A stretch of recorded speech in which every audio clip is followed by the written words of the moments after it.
علیکم ناظرین، اس ویڈیو میں ہم آپ کو عظیم مسلمان بادشاہ شاہ فیصل کی ایمان افروز داستان حقیقت کے بارے میں بتائیں گے، جنہیں سازش کر کے شہید کیا گیا۔ شاہ فیصل بن عبدالعزیز 1906 میں سعودی عرب کے دارالحکومت ریاض میں پیدا ہوئے۔ وہ اپنے والد کے تیسرے بڑے بیٹے تھے۔ جس روز وہ پیدا ہوئے اسی روز ان کے ایک بڑے سوتیلے بھائی سعود بن عبدالعزیز کی بھی پیدائش ہوئی تھی۔ دونوں کی پیدائش میں محض 30 منٹ کا وقفہ تھا۔ شاہ فیصل کی والدہ کا نام طرفہ بنت شیخ تھا۔ وہ مشہور سعودی عالم دین عبداللہ الطیف کی بیٹی تھی، جو محمد بن عبد الوہاب، جن کے پاس سے وہابی فرقے کی شروعات ہوئی، ان کی اولاد میں سے تھے۔ ان کی پیدائش کی خوشی میں ریاض میں مٹھائیاں تقسیم کی گئی۔ 7ویں روز ان کے نانا نے کئی دمبے ذبح کر کے شہر بھر کی دعوت کی۔ یہ شاہ فیصل کا عقیقہ تھا۔ عقیقے کی تقریب میں شاہ عبدالعزیز نے اپنے بیٹے کا نام فیصل رکھا۔ یہ نام ان کے پردادا کے نام پر رکھا گیا تھا۔ شاہ عبدالعزیز کی خواہش تھی کہ ان کے بیٹے شاہ فیصل بھی اپنے پردادا جیسی صلاحیتیں پیدا کریں۔ شاہ عبدالعزیز ابھی 6 ماہ کے تھے کہ ان کی والدہ اس دار فانی سے کوچ کر گئی، اس لیے ان کے نانا نے ہی انہیں پالا۔ نانا کے گھر میں ایک مسجد تھی جہاں بچے قرآن پڑھنے آیا کرتے تھے۔ یہ بچے مسجد کے صحن میں بیٹھ کر پڑھتے تھے اور ان کے استاد زمین پر قلم سے لکھتے تھے اور بچے اس کی نقل کر لیتے تھے۔ اس دور میں عربوں کے پاس جدید سہولتیں نہیں تھیں، وہ صحرا کے بدو تھے۔ کتابوں، کاپیوں، کاغذ یا بلیک بورڈ وغیرہ کا ان کے ہاں کوئی تصور ہی نہیں تھا۔ اس لیے شاہ فیصل کی تربیت بھی اسی حالت میں کی گئی۔ عرب ترقی کی دوڑ میں بھلے ہی پیچھے تھے، لیکن جنگی مہارت میں ان کا کوئی ثانی نہیں تھا۔ وہ اپنے وطن اور مذہب کے لیے سر دھڑ کی بازی لگا دیتے تھے۔ شاہ فیصل کے والد شاہ عبدالعزیز بھی بہت بڑے جنگجو تھے۔ انہوں نے جلا وطنی کی زندگی چھوڑ کر صرف مٹھی بھر ساتھیوں کے ساتھ عرب واپس آ کر اپنے والدین کی سلطنت دوبارہ حاصل کی۔ اب وہ اپنے بیٹے کو بھی اپنی طرح کا جانباز اور بہادر بنانا چاہتے تھے، اس لیے انہوں نے اپنے بیٹے شاہ فیصل کی جنگی تربیت میں کوئی کسر نہیں چھوڑی۔ انہیں بچپن سے قرآن پاک اور مذہبی علوم کے علاوہ سخت جنگی تربیت بھی دی گئی۔ وہ روزانہ صبح ہونے سے 2 گھنٹے پہلے اٹھ کر ورزش شروع کر دیتے تھے۔ انہیں تیر، تلوار اور بندوقوں سے لڑنا سکھایا گیا۔ جلد ہی وہ بہترین نشانے باز بن گئے۔ وہ اتنے سخت جان ہو گئے تھے کہ گھوڑے پر زین کسے بغیر گھنٹوں سواری کر سکتے تھے۔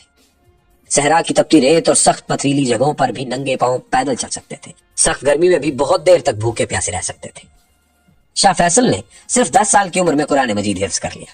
جب وہ حافظ بن گئے تو اس خوشی میں ان کے والد نے ریاض میں جشن منایا۔ شاہ فیصل ایک گھوڑے پر بیٹھ کر پورے شہر میں گھومتے رہے۔ ان کے ساتھی طلباء اور قبیلے کے لوگ تلواریں لے کر گھوڑے کے سامنے رقص کرتے رہے۔ شہر کے لوگ بھی سڑکوں پر نکل آئے۔ ہر کسی کی کوشش تھی کہ وہ شہزادے کے پاس پہنچ کر انہیں مبارکباد دے۔ پھر شاہ عبدالعزیز نے اپنے بیٹے سے کہا کہ وہ ان کے لیے دعا کرے۔ حافظ قرآن شہزادے نے خدا کی بارگاہ میں ہاتھ اٹھا کر اپنے والد کی لمبی عمر اور کامیابیوں کی دعا بھی کی۔ شاہ عبدالعزیز نے اپنے بیٹے کو انعام میں جو پیسے دیے وہ انہوں نے اپنے استاد کو دے دیے، کیونکہ وہی اس انعام کے صحیح حقدار تھے۔ جب شاہ فیصل 11 برس کے ہوئے تو ان کے والد نے ان کی تعلیم میں دلچسپی کو دیکھتے ہوئے انہیں مغربی تعلیم دلوانا شروع کر دی۔ شاہ فیصل کو انگریزی پڑھانے کے لیے استاد مقرر کیا گیا۔ اس استاد کی مدد سے شاہ فیصل نے دنیا کے بارے میں بہت کچھ جانا۔ انہیں جلد ہی انگریزی زبان پر بھی عبور حاصل ہو گیا، کیونکہ وہ بہت ہوشیار اور ذہین تھے۔ پہلی جنگ عظیم کے بعد شاہ عبدالعزیز نے انہیں اپنا نمائندہ بنا کر لندن بھیجا۔ وہ چاہتے تھے کہ شہزادہ دنیا گھومے اور اس بارے میں علم حاصل کرے کہ اپنی سلطنت کو فائدہ کیسے پہنچانا ہے۔ شاہ فیصل تب محض 13 برس کے تھے جب وہ لندن گئے۔ لندن برطانیہ کا دارالحکومت تھا، جو کہ اپنے وقت کی سپر پاور تھی۔ برطانوی سلطنت میں تو سورج غروب نہیں ہوتا تھا۔ شاہ فیصل نے لندن اور برطانیہ کے کئی علاقے گھومے پھرے۔ انہوں نے اس ملک کی ترقی دیکھ کر فیصلہ کیا کہ ایک روز وہ سعودی عرب کو بھی ایسا ہی ترقی یافتہ ملک بنا دیں گے۔ شاہ فیصل نے جو جنگی ٹریننگ حاصل کی تھی اسے آزمانے کا موقع انہیں جلد ہی مل گیا۔ پہلی جنگ عظیم، جو کہ 1914 سے 1918 تک جاری رہی، اس میں ترک عثمانی خلافت کو شکست ہوئی اور سلطنت کے بھی ٹکڑے ہو گئے۔ کمال اتا ترک نے خلافت کو ختم کر کے جدید ترک ریاست قائم کر دی۔ پہلی جنگ عظیم میں ترکوں کی شکست کی ایک بڑی وجہ حجاز مقدس کے عرب حاکم شریف مکہ حسین بن علی کی بغاوت۔ اس نے پہلی جنگ عظیم کے دوران انگریزوں کے ایجنٹ لانس آف عربیہ کے ساتھ مل کر ترکوں سے بغاوت کی تھی۔ اس طرح ترکوں کی پیٹھ میں خنجر گھونپ دیا گیا۔ یہ شخص خود مسلمانوں کا خلیفہ بننا چاہتا تھا۔ برطانیہ بھی اسی سے ہی حلف لینا چاہتا تھا، کیونکہ اس طرح وہ دنیا بھر کے مسلمانوں کو اپنے کنٹرول میں لا سکتا تھا۔ لیکن مسلمان ترکوں کے غدار اور انگریزوں کے ایک ایجنٹ کو کسی طور بھی اپنا خلیفہ ماننے پر تیار ہی نہیں تھے۔ پہلی جنگ عظیم کے بعد جہاں ہندوستانی مسلمانوں نے ترکی کی خلافت بچانے کے لیے تحریک خلافت شروع کی، وہیں شاہ عبدالعزیز نے جعلی خلیفہ شریف مکہ سے 2 ہاتھ کرنے کا فیصلہ کر لیا۔ بعض لوگ الزام لگاتے ہیں کہ شاہ عبدالعزیز نے بھی عثمانی ترکوں سے بغاوت کی تھی۔ یہ الزام بالکل غلط ہے۔ عثمانی ترک شاہ عبدالعزیز اور ان کے خاندان کے شروع سے ہی بدترین دشمن رہے۔ 18ویں صدی سے ہی ان کے درمیان جنگ و جدل کا سلسلہ جاری تھا۔ آل سعود نے کبھی بھی عثمانیوں کی بالادستی قبول نہیں کی تھی اور کبھی ان کے ماتحت بھی نہیں رہنا چاہتے تھے۔ یہ سچ ہے کہ وہ عثمانیوں کے خلاف برطانیہ کے اتحادی تھے اور ان سے اسلحہ بھی لیتے تھے، لیکن برطانیہ شاہ عبدالعزیز سے زیادہ ہاشمیوں کا اتحادی تھا۔ جب آل سعود ہاشمیوں سے جنگ چھیڑتے تھے تو برطانیہ ان کا اسلحہ روک لیتا تھا۔ ویسے بھی عثمانیوں کو دھوکہ تو شریف مکہ اور ان کے ہاشمی خاندان نے دیا تھا۔ ان کا خاندان عثمانی ترکوں سے وفاداری کا حلف اٹھا چکا تھا اور سینکڑوں برس سے عثمانیوں کے ماتحت تھا، لیکن شریف مکہ نے 1916 میں عثمانیوں سے بغاوت کی تھی اور ان سے مکہ مدینہ چھیننے کے علاوہ عراق اور اردن پر بھی ان کا قبضہ کروایا تھا۔ ہاشمیوں اور آل سعود کے درمیان دشمنی کی ایک وجہ یہ بھی تھی کہ شریف مکہ نے آل سعود کی حج پر پابندی لگا دی تھی۔ آل سعود کی سلطنت، جسے نجد کی سلطنت کہا جاتا ہے، اس میں رہنے والا کوئی شخص حج نہیں کر سکتا تھا، اس لیے شاہ عبدالعزیز نے ہاشمیوں کے خلاف اعلان جنگ کر دیا۔ انہوں نے امت مسلمہ کو ایک پیغام بھی جاری کیا جس میں لکھا تھا کہ شریف مکہ اپنے رعایا پر ظلم کرتے، اس لیے وہ خلافت کے اہل نہیں ہے۔ آل سعود امت مسلمہ کی طرف سے شریف مکہ کی ناجائز اور ظالمانہ خلافت کا تختہ الٹ دیں گے۔ یہ پیغام ان کے بیٹے شاہ فیصل کی مبارک ہاتھوں سے تحریر کیا گیا۔ شاہ فیصل اس وقت تک اپنی سفارتی اور جنگی صلاحیتوں کا لوہا منوا چکے تھے۔ ایک طرف 13 برس کی عمر میں لندن جا کر انہوں نے برطانیہ کو ہاشمیوں کی مدد سے روک دیا تھا، پھر 4 برس بعد 17 برس کی عمر میں انہوں نے حجاز کی ہاشمی سلطنت کے جنوب میں اسیر کی سلطنت پر 6000 جوانوں کے ساتھ حملہ کیا تھا۔ نوجوان شاہ فیصل کی یہ مہم شاندار کامیابی سے ہمکنار ہوئی۔ انہوں نے اسیر کو فتح کر کے اپنے والد کی سلطنت کا حصہ بنا لیا۔ 1924 میں آل سعود کے لشکر حجاز مقدس میں داخل ہو گئے اور جلد ہی مکہ اور مدینہ پر ان کے پرچم لہرانے لگے۔ شریف مکہ فرار ہو کر اردن چلا گیا۔ پھر عرب فوج نے جدہ کا محاصرہ کر لیا۔ شاہ عبدالعزیز نے اس محاصرے کی کمان خود کی، جبکہ شاہ فیصل اپنے والد کے ساتھ اس جنگ میں شریک تھے۔ جدہ میں مسحور ہاشمیوں نے 1 سال کے محاصرے کے بعد ہتھیار ڈال دیے۔ یوں شریف مکہ کی جعلی خلافت اپنے منطقی انجام کو پہنچ گئی۔ شاہ عبدالعزیز چاہتے تو حجاز مقدس ملنے کے بعد خلیفہ بن سکتے تھے، لیکن انہوں نے ایسا کچھ نہیں کیا۔ انہوں نے شاہ فیصل کو حجاز مقدس کا گورنر مقرر کیا۔ شاہ فیصل نے گورنر کی حیثیت سے ہاشمی دور میں رائج بدعتوں کا خاتمہ کر کے حجاز مقدس کا اسلامی تشخص بحال کیا، جو آج بھی قائم ہے۔ ہاشمی دور میں مصر سے ہر سال غلاف کعبہ تیار کر کے مکہ بھیجا جاتا۔ مصری لوگ ناچتے گاتے ہوئے یہ غلاف لے کر کعبہ تک پہنچتے۔ شاہ فیصل نے اس بدعت کا خاتمہ کر کے غلاف کعبہ کی تیاری کا کام حجاز میں ہی شروع کروا دیا۔ 1932 میں شاہ عبدالعزیز نے اپنی سلطنت کو سعودی عرب کا نام دے دیا۔ حجاز میں شاہ فیصل نے گورنر کی حیثیت سے حجاز مقدس کی سعودی سلطنت میں شامل ہونے کا اعلان کیا اور الحاق کے دستاویز پر سائن کر دیے۔ ناظرین کرام، شاہ فیصل سعودی عرب کے وزیر خارجہ بھی مقرر ہوئے۔ اس حیثیت سے انہوں نے روس کا بھی دورہ کیا تھا اور وہاں دیکھا تھا کہ کیسے تیل کی دولت سے روس دولت سمیٹ رہا ہے۔ وہ اپنے ملک کو بھی ایسی دولت سے مالا مال کرنا چاہتے تھے۔ انہیں معلوم تھا کہ ان کے ملک میں تیل کے بہت سے ذخیرے موجود ہیں، لیکن کوئی تلاش کرنے والا نہیں ہے۔ شاہ فیصل کے کہنے پر ان کے والد شاہ عبدالعزیز نے امریکی کمپنیوں کو سعودی عرب میں بڑے پیمانے پر تیل کے ٹھیکے دیے۔ ان میں سب سے بڑی کمپنی امریکہ کی اسٹینڈرڈ آئل آف کیلیفورنیا تھی۔ اس کمپنی نے 1933 میں سعودی عرب سے تیل کی تلاش کا معاہدہ کیا۔ اس کمپنی نے کئی برس کی کوششوں کے بعد 1938 میں دمام میں تیل کا ذخیرہ دریافت کر لیا۔ تیل کے دریافت سے سعودی عرب کو بے تحاشا دولت ملی، جسے آل سعود مالا مال ہو گئے۔ اس دولت کی وجہ سے شاہی خاندان کے کچھ لوگ عیش و عشرت میں پڑ گئے، لیکن شاہ فیصل عیش و عشرت کے قریب بھی نہیں گئے۔ وہ شراب و شباب سے دور رہتے تھے۔ انہوں نے کبھی نماز نہیں قضا کی تھی، ان میں غرور نام کی کوئی چیز نہیں تھی، اور وہ نمود و نمائش سے دور رہتے تھے۔ ان کی کردار کشی کے لیے جھوٹی کہانیاں بنائی گئی، لیکن یہ کبھی ثابت نہیں ہوئی۔ شاہ فیصل وزیر خارجہ کے طور پر ایک بار ہندوستان بھی آئے تھے اور کراچی میں وہ قائد اعظم سے بھی ملے تھے۔ شاہ فیصل نے پاکستان کے قیام کی مکمل حمایت بھی کی تھی۔ وہ امت مسلمہ کو ایک پلیٹ فارم پر اکٹھا کرنا چاہتے تھے۔ ان کی تجربہ کار نظروں نے دیکھ لیا تھا کہ عالمی طاقتیں فلسطین میں یہودی ریاست قائم کرنا چاہتی ہیں۔ شاہ فیصل نے اس کی بھرپور مخالفت کی۔ وہ اسلامی دنیا کی پہلی بڑی شخصیت تھے جس نے یہ بھانپ لیا تھا کہ امریکہ مسلمانوں کا دوست نہیں ہو سکتا۔ اگرچہ ان کے والد شاہ عبدالعزیز امریکہ کے ساتھ دوستی بڑھا رہے تھے اور سعودی عرب میں انہیں فوجی اڈے بھی دے رہے تھے، شاہ فیصل بھی اپنے والد کی وجہ سے کھل کر امریکہ کی مخالفت تو نہیں کر سکے، لیکن وہ دبے لفظوں میں احتجاج ضرور کرتے تھے۔ لیکن ایک موقع پر انہوں نے امریکہ پر اعتماد کرنے کی غلطی کر لی، پھر یہ غلطی انہیں بہت مہنگی پڑی۔ ناظرین کرام، دوسری جنگ عظیم کے بعد امریکہ اور سعودی عرب کے تعلقات بہت خوشگوار تھے۔ شاہ فیصل سعودی وزیر خارجہ کی حیثیت میں امریکہ گئے تھے اور انہوں نے اقوام متحدہ کے قیام کے موقع پر اس کی ممبرشپ بھی سائن کی۔ اقوام متحدہ کے قیام کے بعد انہیں پوری امید ہو گئی کہ اب وہ فلسطین میں کوئی یہودی ریاست نہیں بننے دیں گے۔ وہ سمجھ رہے تھے کہ امریکہ اسرائیل کے قیام کے حق میں کبھی ووٹ۔ اس اعتماد کی وجہ یہ تھی کہ امریکی صدر روز ویلٹ نے دوسری جنگ عظیم ختم ہونے سے پہلے شاہ عبدالعزیز سے ایک ملاقات کی تھی۔ ایک امریکی بحری جنگی جہاز پر ہونے والی ملاقات میں امریکی صدر نے سعودی بادشاہ کو یقین دلایا تھا کہ اسرائیل قائم نہیں ہوگا، امریکہ اس کے حق میں ووٹ نہیں دے گا، یا کم از کم سعودی عرب سے مشورہ ضرور کرے گا۔ اس یقین دہانی کی وجہ سے شاہ فیصل بھی سوالے سے پر اعتماد تھے، مگر امریکہ پر اعتماد کرنا ان کی بڑی غلطی بن گیا۔ صدر روز ویلٹ تو دوسری جنگ عظیم ختم ہونے سے پہلے ہی چل بسے۔ ان کی جگہ ہیری ٹرومین امریکی صدر بنے۔ جو اپنے پیشو کا وعدہ نبھانے میں کوئی دلچسپی نہیں رکھتے تھے۔ نومبر 1947 میں جب فلسطین کے مسئلے پر ووٹنگ ہوئی تو امریکہ نے اسرائیل کے قیام کے حق میں ووٹ دے دیا۔ جنرل اسمبلی کے 33 ووٹ سے اسرائیل کے قیام کے حق میں فیصلہ ہو گیا۔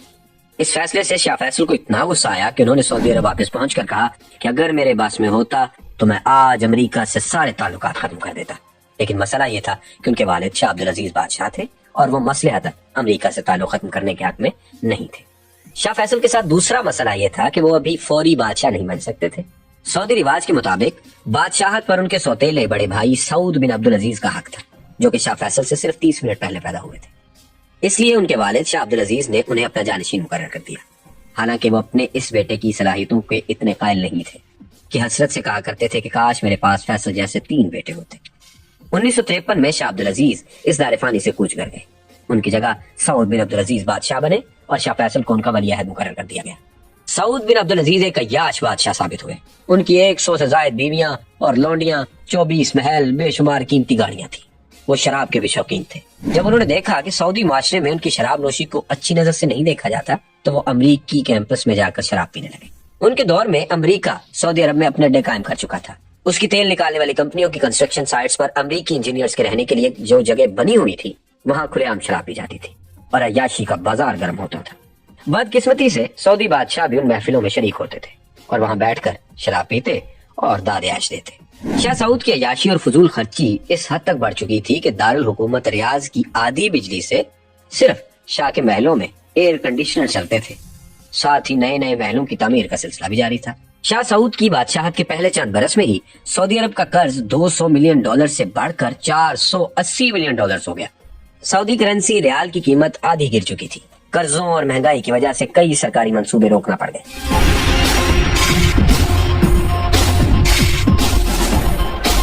یہ سب دیکھ کر شاہ فیصل کا دل خون کے آنسو رونے لگا۔ امریکہ نے اس عظیم سلطنت کے قیام کے لیے اپنا خون پسینہ بہایا تھا۔ اب اسے اپنی آنکھوں کے سامنے تباہ ہوتے ہوئے نہیں دیکھا جا سکتا تھا، لیکن وہ زیادہ دیر خاموش نہ رہ سکے۔ وہ سلطنت کے ولی عہد تھے اور اس حیثیت میں انہوں نے 1958 میں تمام حکومتی اختیارات اپنے کنٹرول میں کر لیے۔ اس کے بعد انہوں نے تمام شاہی محلوں کی تعمیر روک دی، بیرون ملک سے نت نئی گاڑیوں کی درآمد پر پابندی لگا دی، سعودی شاہی خاندان کے تمام غیر ضروری اخراجات اور فضول خرچیاں بند کر دی۔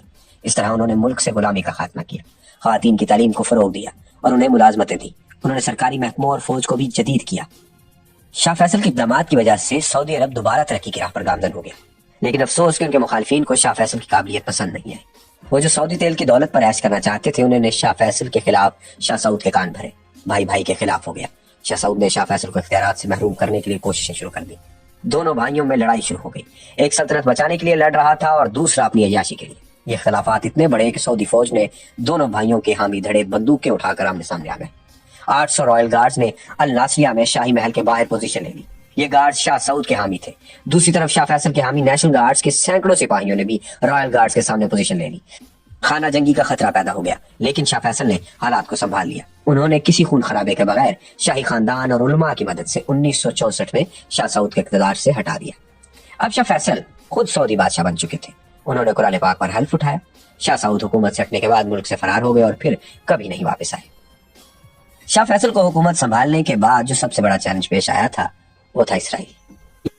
یہ وہ ملک تھا جس کے قیام کے شاہ فیصل سخت مخالف تھے۔ وہ یہ بات بھولے نہیں تھے کہ امریکہ نے ان کے ساتھ دھوکہ کر کے اسرائیل کا قیام کیا ہے۔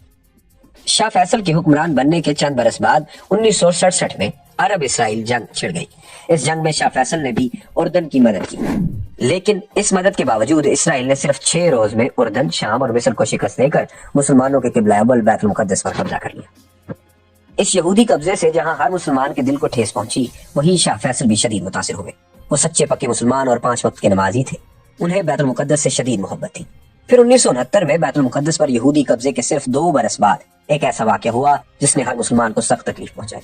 آسٹریلیا کے عیسائی ڈینس مائیکل روبن نے مسجد اقصی میں داخل ہو کر وہاں رکھے صلاح الدین ممبر کو آگ لگا دی۔ اس سے ممبر بھی جل گیا اور مسجد کی بھی شدید بے حرمتی ہوئی۔ یہ مسلمانوں کے قبلہ اول کو شہید کرنے کی ایک ناپاک سازش تھی، لیکن اسرائیل نے ڈینس کو سزا دینے کی بجائے اسے پاگل قرار دے دیا۔ اس واقعے نے شاہ فیصل کو احساس دلایا کہ اب بہت ہو چکا، اسرائیل کو روکنے کے لیے کچھ کرنا ہوگا۔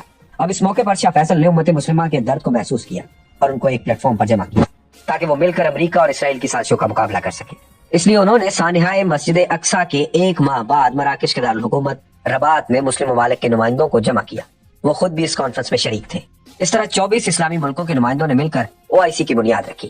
اس طرح ایک اسلامی بلاک بنانے کا شاہ فیصل کا خواب شرمندہ تعبیر ہوا۔ شاہ فیصل نے صرف اسلامی بلاک نہیں بنایا بلکہ اسرائیل کے خلاف ایک فیصلہ کن جنگ میں تیاریاں بھی شروع کر دی۔ سعودی عرب کا کوئی بارڈر اسرائیل کے ساتھ نہیں لگتا تھا، اس لیے شاہ فیصل نے مصر اور شام کی بھرپور مدد کی کہ وہ اسرائیل کے خلاف جنگ کرے۔ سعودی عرب اور تمام مسلمان ممالک جن میں پاکستان بھی شامل تھا، انہوں نے اسرائیل کے خلاف ایک بڑی جنگ چھیڑ دی۔